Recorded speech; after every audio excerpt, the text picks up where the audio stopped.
شماره اول سیندرلا 2. این فیلمی نسخه مدرن و کلاسیک و موزیکال از داستان سیندرلا. قهرمان ما یک زن جوان و جاه طلبه که رویاهای خیلی بزرگی داره و طبیعتاً اون با کمک عشق واقعیش میتونه به رویاهاش دست پیدا کنه.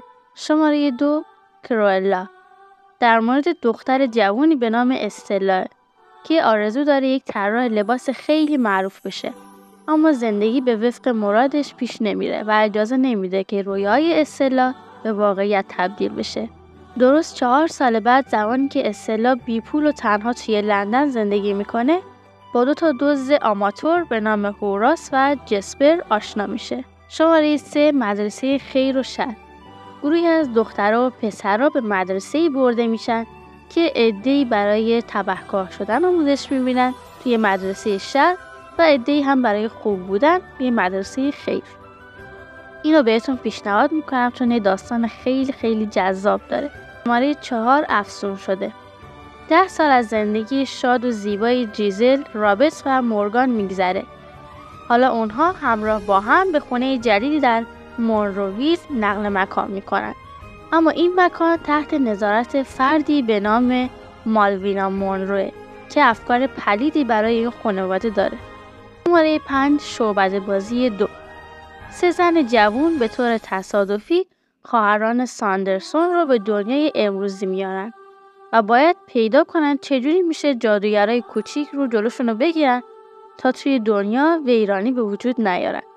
شماره 6 کارخونه شکلات سازی 2 یا وانکا در مورد چارلی و کارخونه شکلات سازی دوران جوانی ویلی وانکا رو به تصویر کشیده، کسی که بعدها صاحب این کارخونه عجیب غریب شده و وقایع شگفت انگیز رو رقم زده. فیلم بعدی افسانه پری دریایی کوچولو. پری دریایی جوان با یه جادوگر دریایی مقابله میکنه تا زیبایی پری بودنش رو با پاهای انسان عوض کنه تا بتونه دنیای بالای آب رو کشف کنه و یک شاهزاده رو تحت تاثیر قرار بده. فیلم بعدی افسون. این فیلم راجع به یک دختر جوونیه با خانواده‌اش که توی کلمبیا زندگی میکنن و همگیشون دارای یک قدرت جادویی هستن. اما متاسفانه شخصیت اصلی که یک دختر جوونه هیچ قدرتی نداره. باید ببینیم چجوری این دختر که هیچ قدرتی نداره میتونه خانواده‌اش رو نجات بده. اگه از اون دسته آدمایی هستین که عاشق فیلم هری پاترین، مطمئنا از این فیلم هم خیلی خوشتون میاد. سری فیلم‌های میراث. فیلم بعدی که میخوام بهتون معرفی کنم مالفیسنت. این فیلم الهام گرفته از داستان زیبای خفته است در مورد پرنسسی به نام آرورا. فیلم بعدی که میخوام بهتون معرفی کنم یک افسانه پس از همه.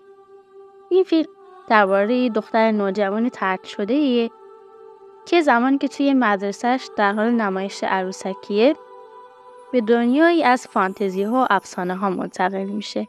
فیلم زیبایی که الان میخوام بهتون معرفی کنم زندگی پس از آن مهمانی.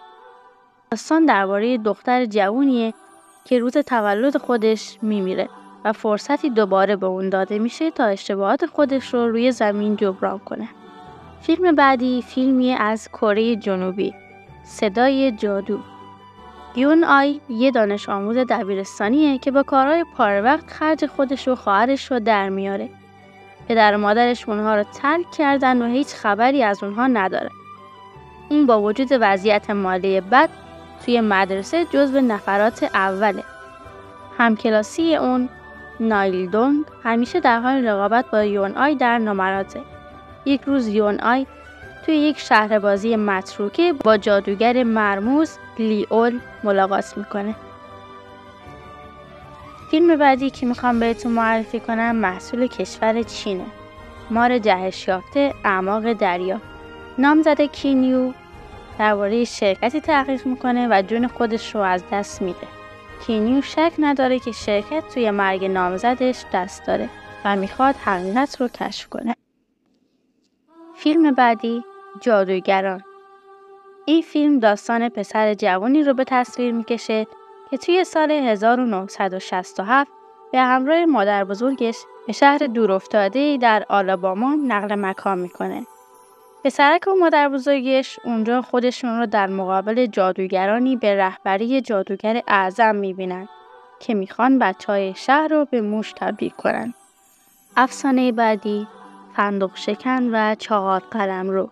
داستان این فیلم در مورد فردی به نام کلارا. کلارا موقع جشن کریسمس یک فندق شکن چوبی که به شکل یک انسانه از پدر بزرگش هدیه میگیره و والدینش تاکید میکنن که توی مراقبت از این فندق شکن منحصر به فرد و کوشا باشه.